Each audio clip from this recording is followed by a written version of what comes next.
Cancer taught me how to live. It taught me to be present.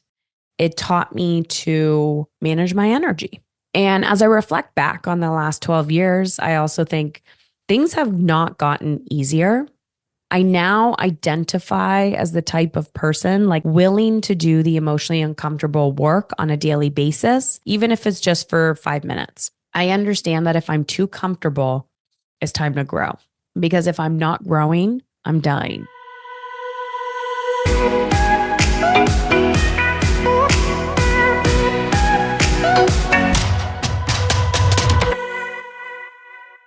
This December 21st is 12 years since my diagnosis. And over the years, I have released being a cancer survivor as part of my identity for a very long time. And the interesting part about this is a lot of people will be like, oh, you need to celebrate.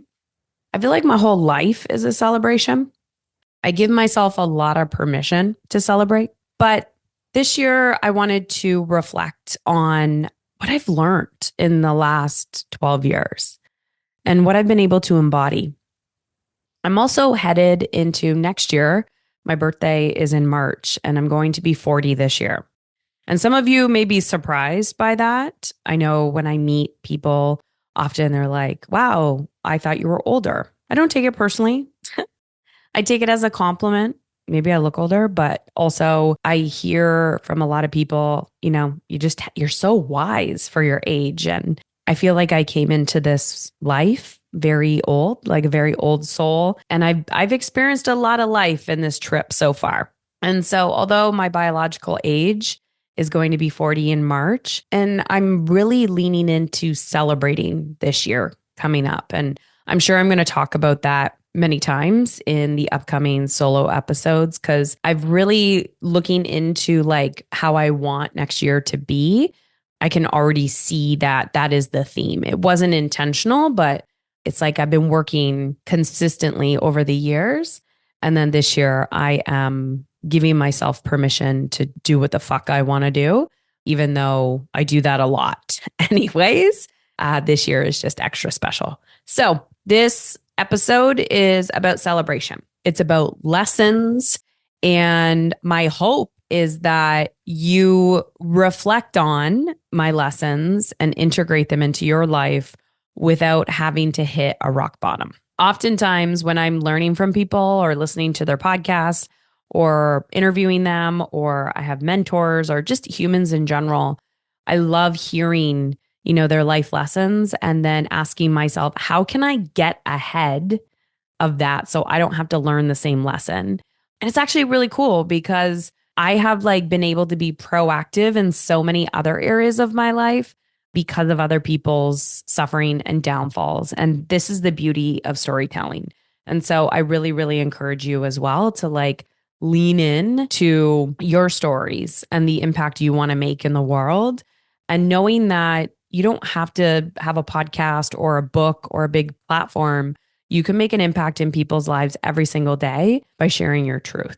Okay, lesson number 1. So again, 3 main lessons. I was actually going to do 12 lessons for 12 years. I started recording that episode, and then I was 3 or 4 lessons in, and I was like, absolutely not. I'm like, fuck no, this is going to be a 3-hour podcast. I'm not doing this. So just a beautiful example of progress, not perfection, and pivoting. So lesson number 1, suffering is not living, and you're not dead yet. Suffering is not living, and you are not dead yet. I think it's really, really important to understand the difference between surviving and living. When you're faking it through heartache, waiting for the next month to change, waiting for school to start, the kids to turn a certain age, for the holidays to be over, when this happens, then I will. Choosing life over fear, desire over expectation, and yourself over who they want you to be. And so I took a few clips from my book, Dying to Be a Good Mother, that I wanted to read to you. So this clip comes from the starting of my book. I don't know what page exactly, so you're going to have to get a copy. Dying to Be a Good Mother, anywhere books are sold online. Or you can listen to the audiobook on Audibles as well. So here we go. So many of us are running through our days, fake smiling through our heartaches, our soul aches, and our life breakdowns. What cancer taught me is that suffering is not living. It's a form of dying. If not in the body, then in the heart and soul. I don't often talk about this, but the truth is, I don't know why I'm still here. I don't know why I still get to be here when so many beautiful, inspiring, giving, loving souls have left. Why me? Why not them? So many of us are waiting for next month, next season, the start of a school year, or the end of it. That's when we say we'll change. But what we're overlooking is now, right now. It's the greatest gift of all. We're here. We get to be here. And that's everything. And so that quick clip of my book is really a friendly reminder that living is a privilege. And yes, it is horrific. Yes, it is emotionally uncomfortable, but it's the journey of becoming and being human that is the gift, like figuring out the game of being a human. And so often when I'm talking to people, I'm realizing they're not living at all. They're the walking dead. They are living by defaults and they have no sense of identity, no sense of emotional regulation, no sense of discernment, boundaries. And I think so many people walk through life, and this was me, not giving any tools to become themselves. And rather early on as children, we are taught, you might have an inkling or a spark of hope of like what you like or what you don't like. And then the world just teaches you who you need to be to perform for them. And so my number one lesson over the last 12 years is that suffering is not living. And there's a huge difference between being emotionally uncomfortable and working through fear and resistance. But that suffering, chronic pain is not living. And you're not dead yet. So you need to learn how to feel alive and energized while you're still alive. Because one day your soul will leave the body and you will say, fuck, I missed out on that opportunity to actually learn how to live while I had the opportunity to live. Lesson number 2, true power comes from facing what terrifies you, not from having it all together. I'm going to read that again. True power comes from facing what terrifies you, not from having it all together. Side note, I am so incredibly triggered when I'm interviewed and people ask me how I do it all. I think that is the most mediocre, no-name, vanilla, freezer burnt, bottom of the freezer question you can ask somebody.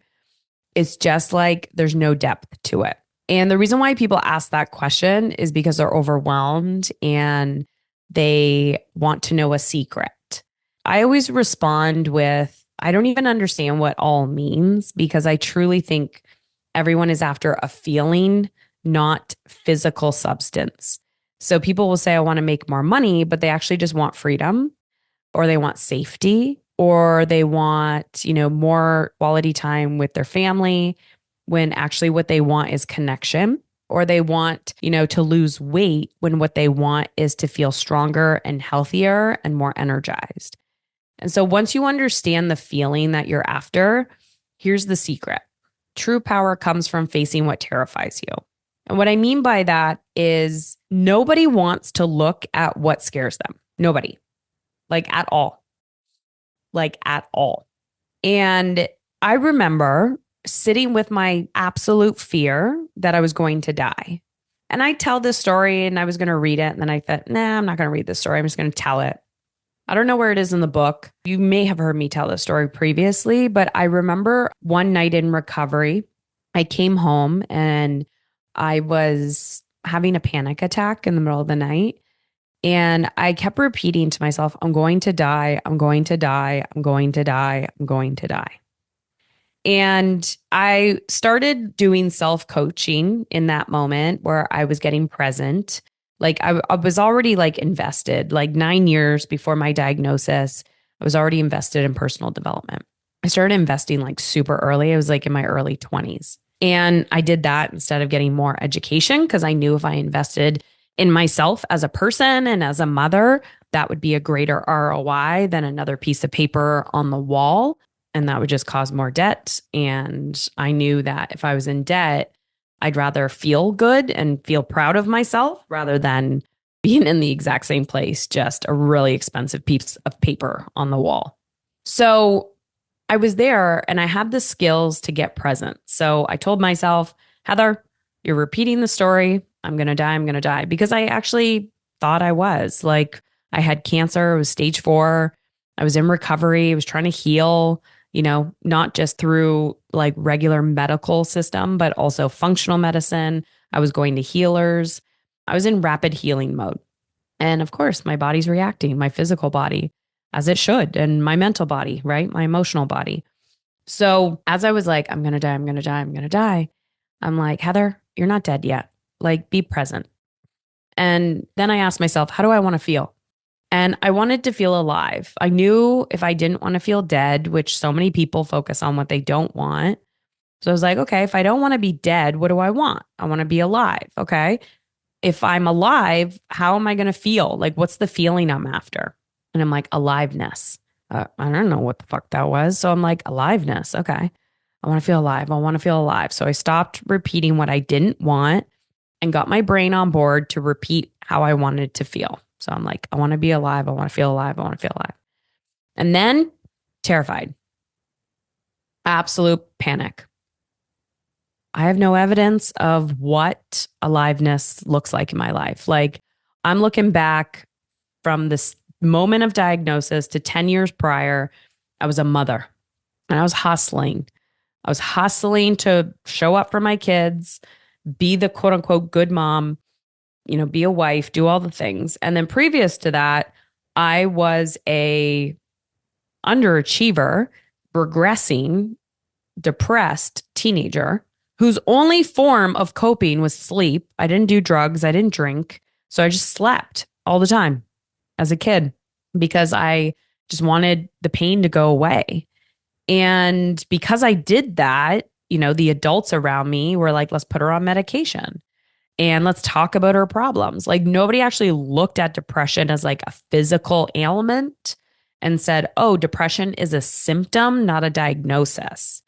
So that's fine. I get it. That's the way that they thought about things. So I just went through a whole life, like, not having any form of aliveness, no adults around me that mentored me into aliveness. Okay. Actually, that's not true. I had one teacher who showed some interest in caring about me. I just didn't have enough mentorship from that one teacher. But I remember feeling sparks of hope from that teacher. My point is, in hindsight, I'm like, become the fucking adult that you needed as a child. That's how we're really going to create change. So the true power, lesson number 2, true power comes from facing what terrifies you. So I faced this many times, but during cancer, I faced my fear of dying, which forced me to look at my fear of living. Sounds weird, right? I had to face my fear of death in order to learn how to face my fear of living. And what I mean by that is, when I'm working with people, it is very apparent to me that 99% of people are living from a place of fear. They're running away from something. I had to train myself to run towards how I wanted to feel.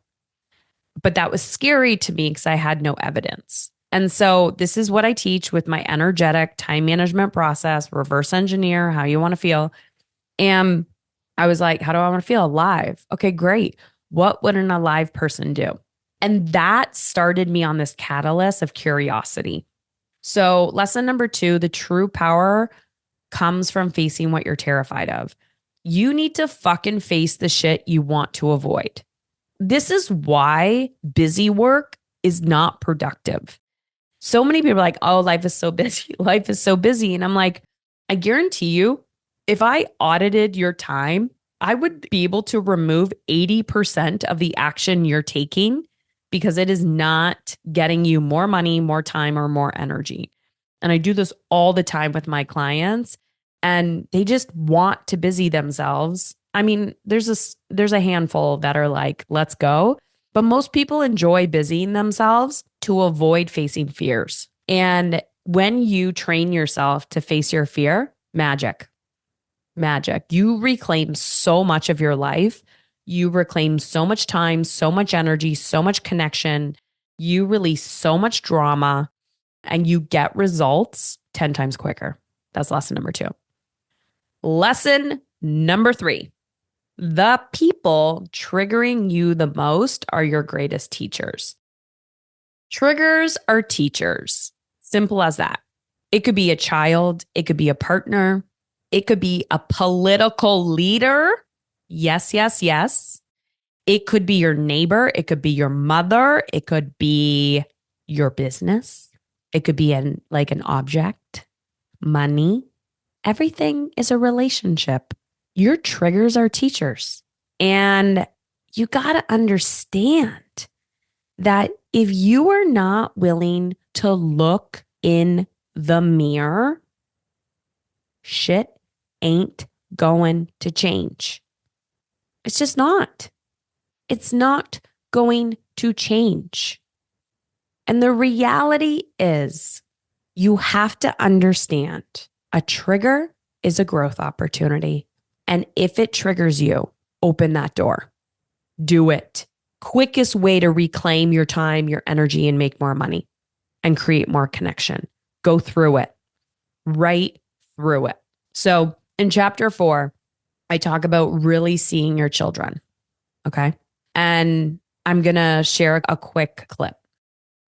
Almost as soon as Sammy walked in the room, I sensed he was trying to tell me something.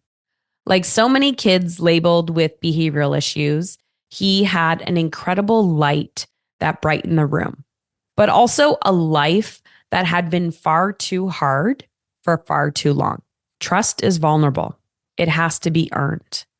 And if I didn't listen, he made sure I heard him through his behavior. Children always communicate if we're willing to see them. So quick backstory on Sammy. Sammy was a kid that I was working with in my former life as a social worker. This kid, everyone was not a fan of. And what I mean by that is he was behavioral. He caused a lot of shit. And he triggered a lot of my coworkers. And, he slightly triggered me too. But I was like, I'm going to crack this. I'm going to figure this out. And I remember spending quality time with Sammy, and the amount of behavioral projection that he had towards me was intense. And he tried to get me away so fast. He tried to push me away. He tried to scare me. His wall was so thick, as it should be, because he was let down by many, many adults. And so Sammy was triggering. He was very triggering to his parents, social workers, teachers, healthcare practitioners, and he was triggering to me. But I wasn't allowing my trigger to dictate connection. And so I showed up. I was consistent. I was vulnerable, and I built that trust slowly. And what Sammy taught me, which makes me emotional, because this was pre-cancer. And I was starting to plant those seeds of triggers or growth opportunities. But during my treatment, I was constantly being triggered by people, constantly being triggered by my kids, constantly being triggered by the healthcare system. And I didn't have anywhere to run and hide because I had to face it. And because I had that prep work of running towards becoming the buffalo, running towards the trigger, towards the storm, not running away from it. It was kids like Sammy that taught me how to become a better mother. Because I could see he was suffering. I could see he was drowning. I could see that he didn't know how to communicate what was going on. And having that life experience working with children before I really dove into understanding my own kids, it gave me life. And it's just wild to see how life prepares you for what you don't know is coming. And I just wish so often we would take more responsibility for how we wanted to feel. And at the end of the day, whether it's the triggers, whether it is running towards your fears, running towards what terrifies you, understanding that, the difference between surviving and living, like, I don't want people to get sick in order to learn how to live. I don't want people to get a diagnosis or something bad to happen in order to, look in the mirror. And sometimes, like, it's the beauty of pressure and pain. We all need to experience it in different ways. And I talk to women on a daily basis, and sometimes it's a death, sometimes it's a diagnosis, sometimes it's a behavior, sometimes it's a energy. Cancer taught me how to live. It taught me to be present. It taught me to manage my energy. And as I reflect back on the last 12 years, I also think things have not gotten easier. I now identify as the type of person, like I now identify like a life athlete. I identify as the type of person willing to do the emotionally uncomfortable work on a daily basis, even if it's just for 5 minutes. I understand that if I'm too comfortable, it's time to grow. Because if I'm not growing, I'm dying. And if I'm dying, I'm going to live a miserable life. And that there's also a difference between comfort and control. And that when I'm trying to control something outside of me, I feel out of control internally. So I hope you enjoyed these 3 life lessons on the reflecting on the last 12 years of what cancer taught me. And I hope you take a moment to reflect and go, where am I just surviving? Where am I not giving myself permission to live? Where am I not running towards my fear, or I'm holding back, or I'm shrinking? Where do I actually not know how to solve a problem and I need to find a solution? Where am I playing small? Because the reality is you are a grown-ass, intelligent, smart woman. And it's not about you should know how to solve your problem. It's about being honest that you don't know how and being willing to ask for help. And that's the difference between surviving and living.